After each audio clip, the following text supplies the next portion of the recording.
A emblemática Torre de Bermúdez que alberga o Museo Valle Inclán constitúe unha das pezas máis valoradas do patrimonio pobrense. O seu estilo plateresco moi ornamentado, datado no século XVI, convérteno nun dos poucos pazos destas características que se conservan en Galicia. Por esta razón, o Concello decidiu acometer unha intervención para frear o deterioro da pedra exterior e garantir a súa futura conservación. Diminuir eses efectos perxudiciais na pedra, pero tamén de prevenir posibles danos futuros.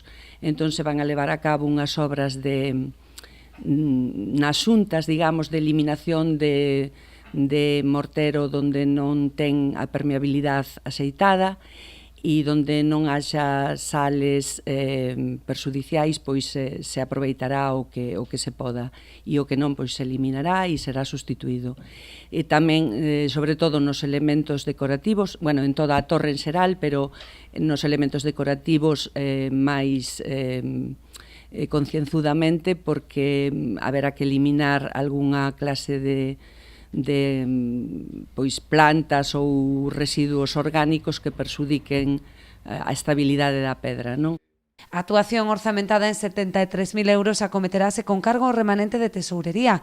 Dado que se trata dun ben de interese cultural, require da autorización de patrimonio para licitar o proxecto e iniciar as obras. Dende o Concello mantiveron tamén un encontro coa Dirección Xeral de Patrimonio para solicitar apoio económico co fin de acometer tamén a limpeza da cuberta. Un anteproxecto, se realizará un proxecto por expertos en restauración e levarán a cabo todas as actuacións que acaba de decir Genoveva.